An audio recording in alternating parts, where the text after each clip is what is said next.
Alright guys, welcome back to the channel. I hope everyone is doing well today. Shout out to all the subscribers. Thanks a lot for tuning in and welcome along anyone new. Gratitude to you. Let's talk about SUBRIEL Matias, like my favorite fighter right now. It's impossible to not like this guy. What he does in a ring is what endears him to his fans, I think. Obviously what he does outside the ring now, he's just a very calm guy. He's been through absolute hell and back, and he just has this peaceful aura about him outside the ring, and then this violent animals inside the ring, and it's just amazing to see.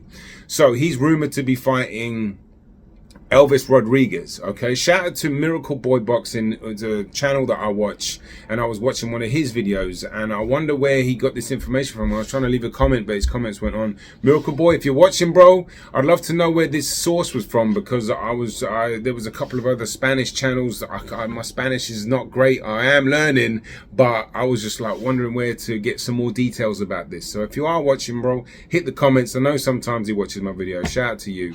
But let me talk about this fight, if it is indeed happening, because this is actually a really good fight.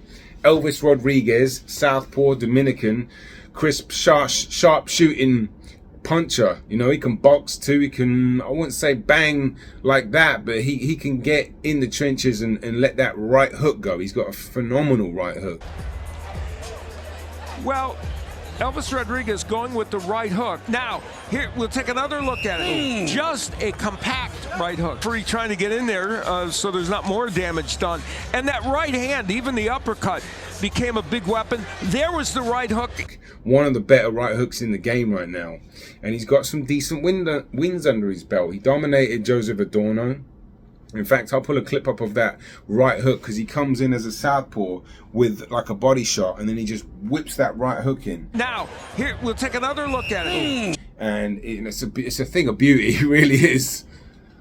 And he caught Adorno with basically the same combination, okay? Comes in with like this as he's walking forward, and that's might be a potential headbutt there. Not that he's doing it intentionally, but if you look how close his head gets, it's, you know, when he leans in like that and then boom with a hook, he's got a lot of leverage on that. One thing, although I'd like to see him do when he pulls the hook in, just bring it back to your chin like this. I know it hit Adorno, so maybe he felt like he didn't need to, but against Matias, you don't want to be falling in and following through, because if you miss him and you're in his little area, he's going to make you pay for that. Not by counter punching so much, but just by you being there. You might be off balance a little bit. You might not have your feet set or whatever, because Matias, he'll be there to pounce. He'll be there. The question for me is, who can take whose power, right? I think I would expect Rodriguez, if this fight does indeed happen, to, and it's supposedly, you know, I know Matias is due a homecoming, right? I know Eddie Hearn wanted to take him to Puerto Rico in June. Paro dropped out.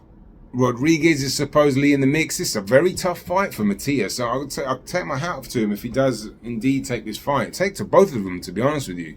Like, fair play to Rodriguez if he takes this fight. But, you know, I would expect Matias to be able to take Rodriguez's power. Why? Because he's taking everybody else's power, especially Ergashev's, who looks like, you know, it's hard to tell because he knocked out a bunch of nobodies, but you could just really see in that Matias Ergashev fight just how much the guy could crack. I mean, you could hear it even in the first or second round. I think he really pushed Matias back with like a left hand to the body.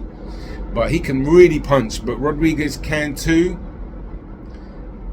Can he take what Matias has got when the rounds start to tick in, you know? When it's 7, 8, 9, and Matias is still coming forward. Is, like I mentioned in previous videos, his defense is getting a lot better just because of the discipline to it. They've committed to, his team have committed to him now keeping his hands up, being a bit more responsible, and not being so carefree, walking in with his hands down and just chasing his opponents around the ring, which is what he used to do. And I think they're like, look, we need to tighten that up a little bit. And he's going to need to tighten up against Rodriguez, because he has got more pedigree. You know, he's a very tight, crisp puncher, right? And he's got that sharp shooting style, and he can come forward, but he can box off the back foot. He needs to. He's got a pretty crisp jab, and he's got skills, you know. But will those skills be able to last round after round after round after round. And when you're trying to hit Matias with your best shot, that's psychologically draining. If you're trying to hit somebody, right, and they're just walking through your firepower, that is draining. And, you know, Matias, obviously, he's going to get those body shots in. He's going to get those, like, that left hook he caught Jukembayev with the arm punch. If you look how tense his arm was, and he didn't even really, like, rotate his body that much. His feet were stationary. He just whipped that shot in. And it didn't even catch him straight. It caught him like that, as opposed to like that, where the power travels through the arm, okay? When you're hooking like that, a lot of the energy comes through here, and he didn't even catch him with the full shot, and he still dropped Jukembayev after taking loads of shots off him. And then Jukembayev hurting him in that round. That's a great fight. But look, if this fight does happen, this will probably be Matias's toughest test, I think, at least on paper. Rodriguez has lost to Kenny Sims Jr., another very good boxer.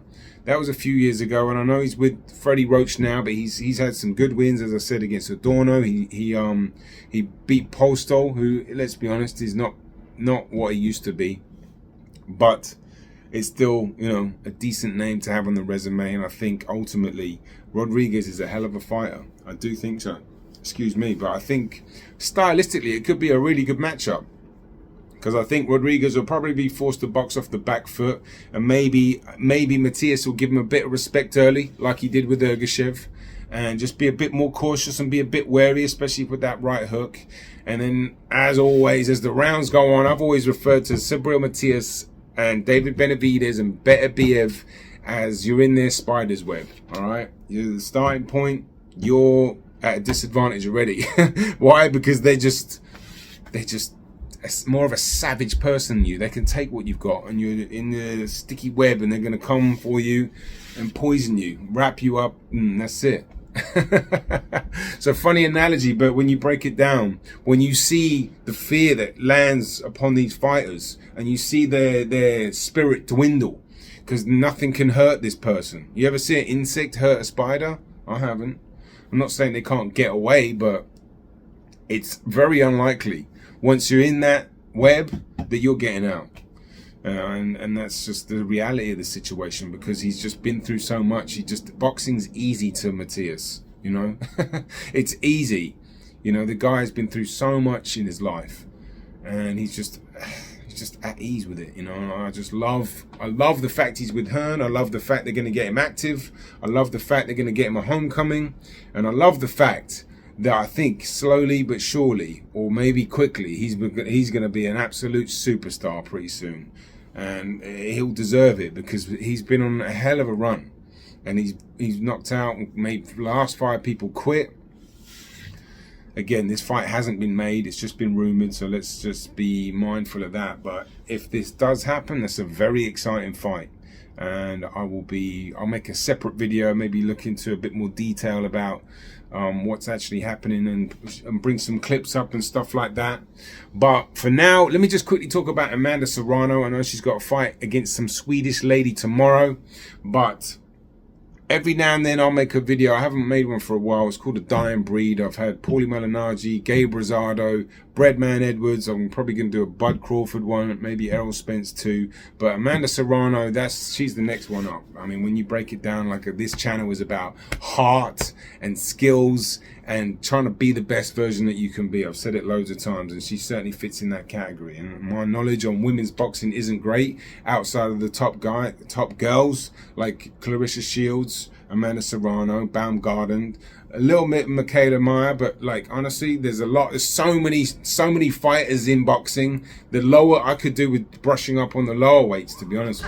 You know, I was watching someone's channel the other day, and then like, oh, you should know the Japanese fighters, this and that. I'm like, there's so many fighters to choose from. But with her, she's a legend. Look, she's won 9 world titles in 4 different categories. I mean, that's an astonishing achievement, and she definitely deserves to be a dying breed. So I'm going to be slowly working on that. I have got a ton of videos coming, so I've got a lot of work to do. But I appreciate everybody that's tuned in. I thank you very much. If you've been a new subscriber, thanks a lot if you are from wherever, because I cover the globe. You know, I try to do stuff from Australia, stuff from the East Coast. I live in the East Coast. I live in New York. Stuff from Uzbekistan, the UK. I just try to see what happens and see what I can cover. But I do home in on certain fighters, and I do home in on them because of this. And if you got this, hit the like button as always if you enjoyed it. But that's it from me. I hope you have a great weekend. Peace and love. Boxing on the Edge.